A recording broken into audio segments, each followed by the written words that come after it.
شايفين كيف؟ لازم تكون محروقه، لازم اشم ريحه حرق. من كتر ما طلبتوها مني خلاص بدي اعملكم اياها يا عمي، خلصونا. بس انا مش مقتنع فيها بصراحه، لانه هي عباره عن تشيز كيك بس لا فيها فانيلا ولا فيها ليمون. كيف طعمها بده يكون انا مش عارف. قصتها انه شيف اسمه سانتياغو اعتقد في شمال اسبانيا قبل كم 20 30 سنه اخترعها. خلينا نعملها ونشوف تطلع زاكه ولا لا. بكل بساطه عندي جبنه كريميه تقريبا 3 4 قوالب، يعني 400 500 جرام. بنزل عليهم كاسه سكر على الاقل، بحطوا اكثر من هيك هم، وبدوب السكر مع الجبنه. طبعا بدنا كل المكونات تكون بحراره الغرفه عشان نعرف نخلطها، خصوصا البيض.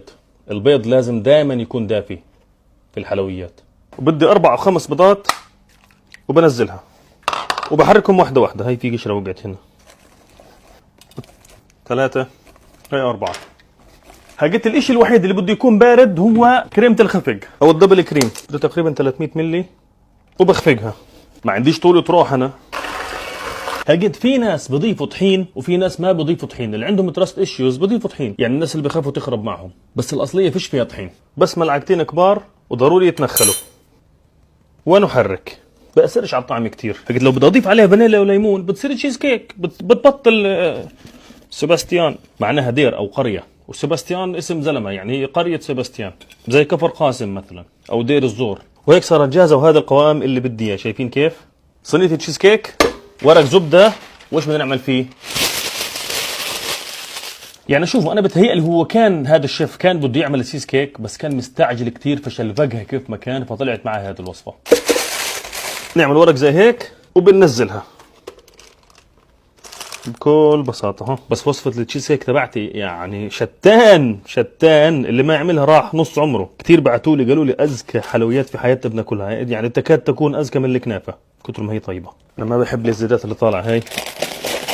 الفرن بده يكون مولع على حراره 200. هلقيت تشوفوا اختلاف كبير بين هذا وبين التشيز كيك المرتبه. التشيز كيك بالعاده بنعملها حمام ميه اللي هو بخار، بنحطها في صينيه فيها ميه وبنخليها 50 دقيقه على حراره واطيه 170 ل 180. هذه شكله صاحب الوصفه كان مستعجل كتير فحطها في الفرن 35 دقيقه على السريع على حراره 200، فانحرق وجهها وبدون حمام ميه. انا اكلتها في مطاعم هنا في لندن، جربتها. الشيء المميز الوحيد فيها انه الحرق اللي فوق هاي بتعطيك طعم هيك مكرمل، مش الكل بحبها فكره. وعلى فكره لازم يشربوا معها ريد واين اللي هو النبيذ الاحمر، يعني بتهيألي هي طعمها مش كتير تمام بس مع النبيذ بيطلع معهم الطعم طيب، فعشان هيك حبوها. مش عارف، احنا بنقلدهم يعني، نحبها ما نحبش مش عارف. بس لو فيها فانيلا وليمون بيمشي الحال، تطلع فخمه. الفرن جاهز، بناخدها على طول وبنقولها الله معك 35 دقيقه. والله بعد ثلث ساعة بدأت تاخذ لون. شايفين لونها كيف؟ في ناس بفكروا انه لازم يكون لونها ذهبي شوية، غامق شوية على بني. لا، لازم تكون محروقة، لازم اشم ريحة حرق. ممتازة.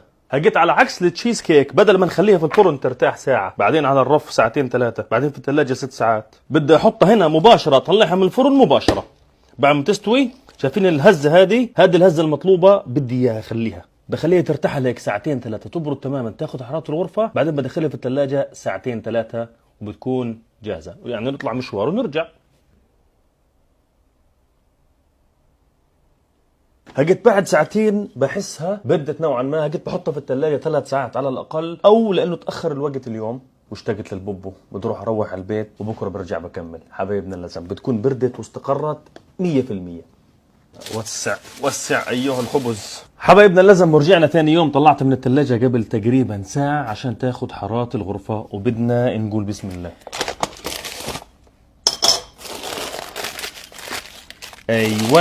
ايوان هذا الشغل الصح.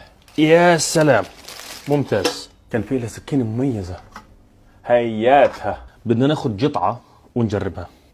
طالع معك. شايفين كيف؟ هيك هم بيعملوها. هاي نزلناها. بي بسم الله. بدي احاول اكون صريح معكم قدر الامكان.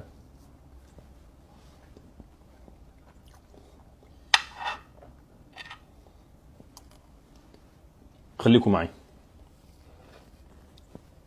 انا لازم ادوق 20 ملعقة عشان احدد الطعم. والله منيحة، لا مش عاطلة، منيحة زاكية كثير، زاكية. يعني خلصت القطعة كلها ولسه بقول ليش مش عجباني. كيف لو عجباني كان شو عملت؟